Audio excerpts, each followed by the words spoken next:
financial sector has the potential to help cut 60% of global food emissions by the year 2030, with an estimated economic benefit of $1.5 trillion. That's according to a report by think tank Planet Tracker. It gathered data from 400,000 companies across 160 countries, including food giants such as Nestle, McDonald's and Walmart.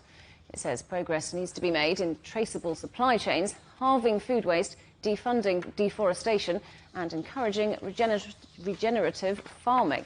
Well, let's talk to Peter Elwin, who's the Director of Fixed Income and Head of Food and Land Use Programme at Planet Tracker. Welcome, Peter. So, firstly, how does the food industry contribute to carbon emissions? How big is the problem? Thanks for having me. Yeah, the problem is really significant. I mean, the food system contributes about a third of humanity's GHG footprint, and also is a significant source of pollution, including plastics and nitrogen and various other sort of chemicals. So it's a very significant source of harms. And in fact, it's actually responsible for 20% of the deaths worldwide are sort of caused by dietary-related issues. So food system's a big problem, and we really need to take action very soon to solve it if we want to solve our linked nature and climate problems.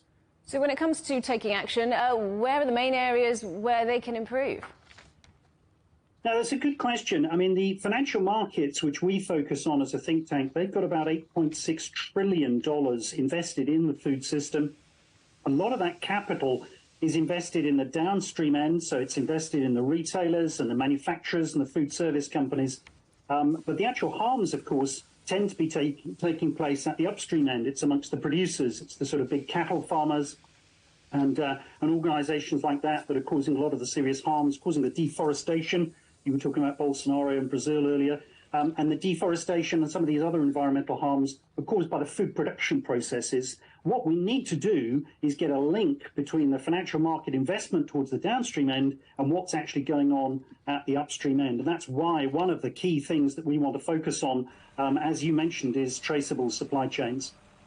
So how can the financial sector in practice do this? Some kind of benchmarking system? Well, I think benchmarking is helpful, but I think it's actually much more important they really get sort of stuck in and engage with companies on an individual basis. As I say, 8.6 trillion of funding invested in the system. That's a very serious amount of capital. The revenues the food system is generating, we think they're about 20% of global GDP. So there's a lot of financial exposure there. There's a lot of opportunity as well. And what we'd like to see financial institutions do is actually engage with individual companies, meet the management, ask the questions, and if necessary, start charging more to companies that are not acting in a sustainable way, and also offering beneficial financial terms to those companies which are actually moving in the right direction, because that's where the investment gains will be held. But charging more to companies, I mean, companies are having to put food prices up anyway. We're seeing rising food prices in many countries. Aren't we going to end up seeing this cost passed on to consumers who are perhaps already struggling to pay for these rising food prices?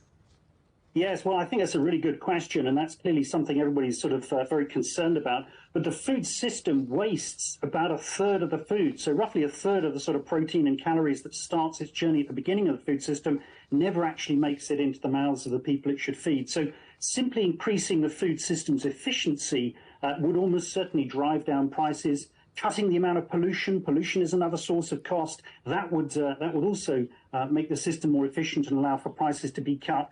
Making sure farmers are paid fairer prices and the profits are distributed sort of more evenly across the system would also build resilience, and again that would allow prices to come down. So we think the actions that financial institutions can take in this context would actually have a really beneficial effect on consumers from a price perspective, as well as on the planet and on our health and well-being.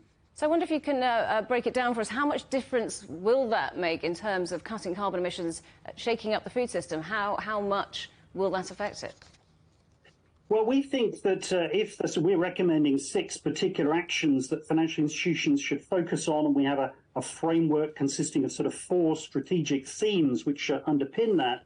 We think if financial institutions really drove those 6 actions and sort of persuaded companies to actually embed them into their business processes, you could cut a fifth of humanity's GHG footprint. That's 10 gigatons of CO2 equivalent for those who like numbers. But, knocking a fifth off would really take us a long way towards our climate ambitions and the idea that, we will limit temperature rise by 2050. So it's a really, really big lever that we should be pushing on hard.